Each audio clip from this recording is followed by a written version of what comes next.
Thailand সীমান্তবর্তী মায়াবতী শহরে বিদ্রোহীদের হামলায় নাকাল মিয়ানমার সেনারা গেল ১০ এপ্রিল নিজেদের সামরিক ঘাঁটি ছেড়ে পালায়। ৫ শতাধিক সেনা সে সময় আত্মসমর্পণ করলেও শেষ ৩৫০ সেনা মায়াবতীর সঙ্গে থাইল্যান্ডের মায়াসট শহরকে যুক্ত করা মৈত্রী সেতুর কাছে আশ্রয় নেয় এবং আত্মসমর্পণে অস্বীকৃতি জানায়। থাইল্যান্ড থেকে পরিচালিত মিয়ানমারের সংবাদ মাধ্যম দ্য ইরাবতী জানায়, সপ্তাহখানেক থমথমে অবস্থার পর মায়াবতী পুনরুদ্ধারে এগোতে চাওয়া সেনাদের গাড়িবহর থামিয়ে শতাধিক সেনাকে হত্যা করে বিদ্রোহীরা। এরই ধারাবাহিকতায় শুক্রবার রাতে সেতুর কাছে আশ্রয় নেওয়া বাকি ১৫০ সেনাকে লক্ষ্য করে আক্রমণ চালায় মায়াবতী দখল করা ক্যারেন ন্যাশনাল লিবারেশন আর্মি। রাতভর ড্রোন দিয়ে বোমাবর্ষণের পর শহরের পূর্ণ নিয়ন্ত্রণ নেওয়ার লক্ষ্যে শনিবার সকালে হামলা শুরু করে বিদ্রোহীরা। এমন পরিস্থিতিতে মায়াবতীতে থেকে যাওয়া বাকি সেনা সদস্যদের রক্ষায় বিদ্রোহীদের লক্ষ্য করে টানা বিমান হামলা চালাচ্ছে মিয়ানমার জান্তা। যুদ্ধ বিমান থেকে এ পর্যন্ত ১৫০'র বেশি বোমা ফেলা হয়েছে, যার মধ্যে কমপক্ষে ৭টি বোমা পড়েছে সীমান্ত রক্ষায় মোতায়েন থাই সেনাদের ওপর।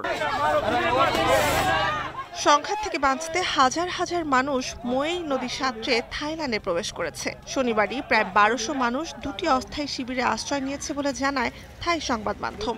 আশ্রিতদের তথ্য অনুযায়ী জান্তার বিমান হামলায় প্রাণ গেছে বেশ কয়েকজন বেসামরিক বাসিন্দার। গেল প্রায় ২ সপ্তাহে মায়াবতীর নিয়ন্ত্রণ পুনরুদ্ধারে বারবার চেষ্টা ব্যর্থ হয় সেনাবাহিনীর। কৌশলগতভাবে গুরুত্বপূর্ণ সীমান্ত বাণিজ্য শহরটি তারল্য সংকটে জর্জরিত জান্তার জন্য অর্থনৈতিকভাবে বেশ তাৎপর্যপূর্ণ। মিয়ানমারের বাণিজ্য মন্ত্রণালয়ের তথ্য, এপ্রিল পর্যন্ত ১ বছরে মায়াবতী হয়ে আন্তর্জাতিক বাণিজ্যের পরিমাণ $১১০ কোটি।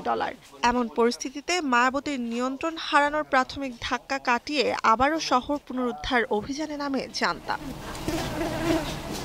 অভ্যুত্থানের ৩ বছর পেরিয়ে দেশ জুড়ে বিদ্রোহীদের সংঘবদ্ধ আক্রমণে নাকাল মিয়ানমার জান্তা। বাহিনীর কোণঠাসা অবস্থায় জনতার দাবি মেনে নিয়ে বেসামরিক সরকারের কাছে ক্ষমতা হস্তান্তরে সেনাপ্রধানের প্রতি আহ্বান বিদ্রোহীদের। জান্তার পতন ঘনিয়ে এসেছে বলে মত বিশ্লেষকদেরও। নুসহাত কামাল, এখন বিশ্ব। She is brave. She is free. A generous soul with many possibilities. Blaze Skin.